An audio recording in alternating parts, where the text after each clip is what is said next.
This week marks the 30th anniversary of the stadium formerly known as Skydome. I suspect most of the mainstream media will be running nostalgic pieces about the great sporting moments and all those memorable concerts.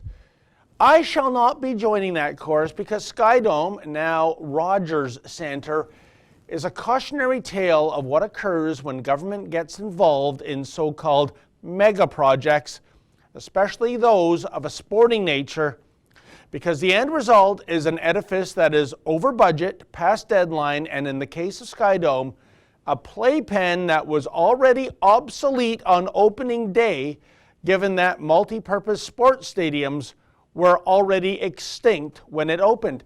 For starters, the sticker price for Skydome was supposed to be $150 million. Instead, it was $570 million, or more than $900 million in today's currency. Sure, there was some corporate investment, but the lion's share was paid by the federal, provincial, and municipal governments. So how fitting was it that the masters of ceremony the night Skydome opened were two comedians with delusions of grandeur? After all, Skydome would turn out to be a grandiose practical joke on the taxpayers. To Skydome, the world's largest retractable ceiling, multi-purpose, 8-acre, 30-story high dome. Skydome. But instead of waxing lyrical about this engineering miracle, Why not get right to the point? namely, You're gonna love this joint! Yeah, we're gonna love this joint. Actually, what rhymes with buyer's remorse? But I'm sure it gets better, folks. Let's check out the Jewel Hallmeyer dancers. when Blue Jays come to bat, this will be where it's at. Gee, it's like watching Springtime for Hitler from the producers, isn't it? Let's just fast forward to the showstopper, the curtain dropper, the main event where all the moolah was lovingly spent. And whatever you do, kids, don't forget to put on your 3D glasses.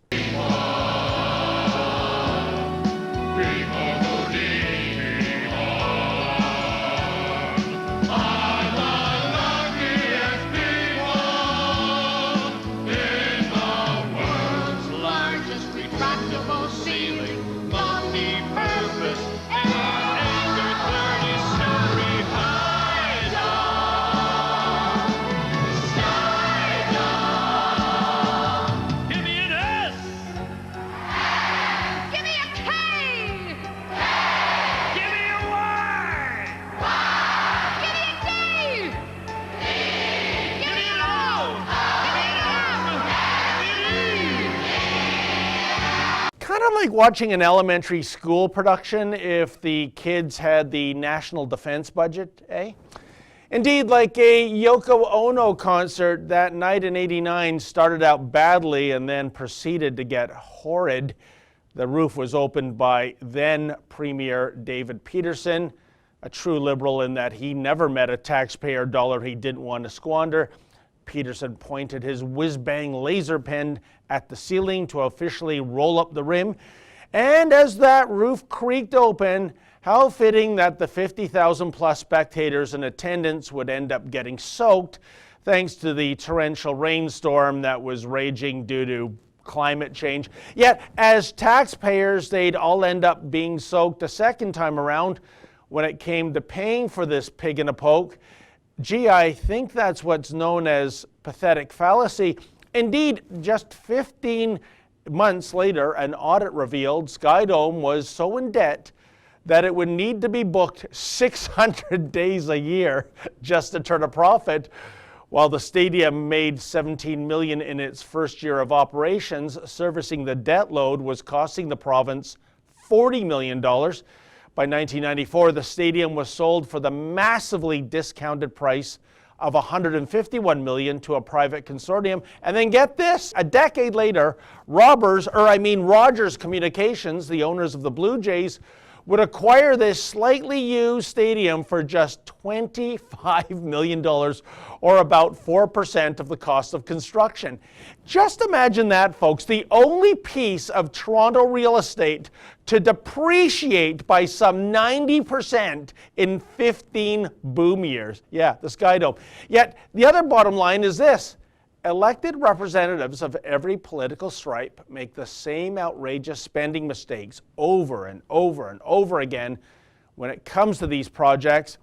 After all, long before Skydome, we were victimized in this country by the billion-dollar boondoggle that was the Montreal Olympics. But politicians, well, they're addicted to mega projects, you see. They just love that photo op in which they stand in front of some edifice cutting a big blue ribbon with some oversized pair of scissors while they proclaim, see what I have given you? They get the party, but it's the taxpayers who endure the hangover. So happy birthday, Skydome, but please forgive me if I don't bother celebrating, because with all due respect to Andrea Martin and Alan Thicke, I actually hate this joint, and if billionaire sports team owners demand new stadia, how's this for a concept? Get your hands out of our stinking wallets and buy it yourself. For the Rebel.media, I'm David the Menzoid Menzies. Hey folks, the Rebel has a new app. Please download that app and take the Rebel with you wherever you go.